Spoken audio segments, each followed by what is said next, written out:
சில்லறை கடை ஒன்று நீங்கள் ஊரில் வச்சுருக்கீங்க. இந்த சில்லறை கடையால் ஒரு நாளைக்கு உங்களுக்கு ஒவ்வொரு வியாபாரம் நடக்கும். ஒரு ஆளுக்கு 10,000 வரும், ஒரு ஆளுக்கு அந்த வியாபாரம் லாபம் இல்லை, வியாபாரம் நடக்கும்.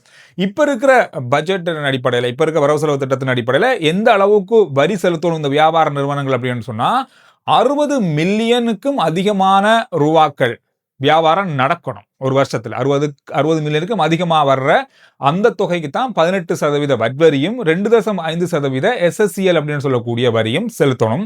அது இப்ப இருக்கிற நடைமுறை. அப்படி பார்த்தா மாசத்துக்கு 50 லட்சம், ஒரு நாளைக்கு 1,60,000த்துக்கு மேல நாங்க வியாபாரம் செஞ்சா மட்டும்தான் அதுக்கு வரி செலுத்தணும்.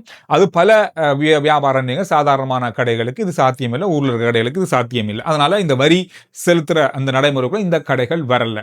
ஆனா 2026ஆம் ஆண்டு வரவு செலவு திட்டத்துல இவங்களும் உள்வாங்கப்பட போறாங்க. எப்படின்னு சொன்னா 60 மில்லியனாக இருந்த வியாபார தொகையை 36 மில்லியனாக மாத்திருக்காங்க.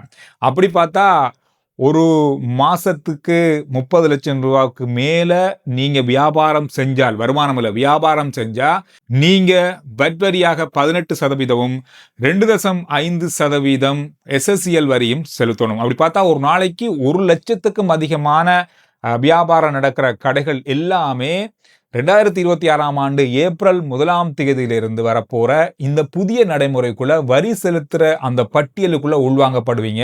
இதுல எல்லாரும் கேட்கலாம், கடைக்காரர்கள் தானே, அவங்களுக்கு வருமானம் வருது, அவங்க வரி செலுத்துறதுல என்ன இருக்கு, செலுத்தானே வேணும் அப்படின்னு சொல்லி நீங்க கேட்பீங்க.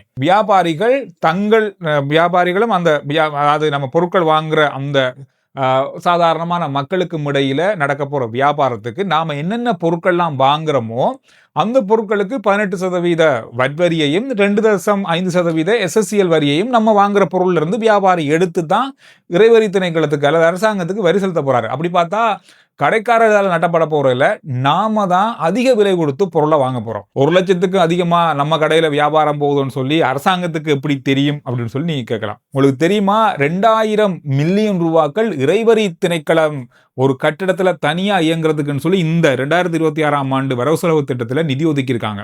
எதுக்குன்னு சொன்னா டிஜிட்டல் மயமாக்கப்பட போகிற பலதரப்பட்ட விஷயங்கள் இந்த வரவு செலவு திட்டத்துல பேசப்பட்டிருக்கு. இப்ப நீங்க வியாபார நிறுவனத்தை வச்சு நடத்துறீங்கன்னு சொன்னா உங்களுடைய பில் மிஷின், போஸ்ட் மிஷின் இருக்கு தானே, இது வந்து இறைவரி திணைக்களத்தோட ஒரு டிஜிட்டல் முறையில் இணைக்கப்படும். நீங்கள் யாராக இருக்கலாம் பில் கொடுக்கீங்க, ஒரு நாளைக்கு எவ்வளவு நீங்கள் வந்து வியாபாரம் செய்கிறீங்கன்ற தொகை அங்கே போய் ஆட்டோமேட்டிக்காக, அதாவது அதுவாகவே உங்களுக்கு மாதம் இவ்வளவு நீங்கள் வரி கட்டணும் அப்படின்றத அனுப்பி வைப்பாங்க. இது டிஜிட்டல் முறையாக நடக்க போகுது. இது மிக விரைவில் நடக்க போகுது அப்படின்றது மட்டும்தான் உண்மை. இதுக்கு மேலே நீங்கள் வரி கட்டாமல் எல்லாம் இருக்கிறதுக்கான வாய்ப்புகள் இல்லை இந்த டிஜிட்டல் ஆக்கிறதுக்கு பிறகு.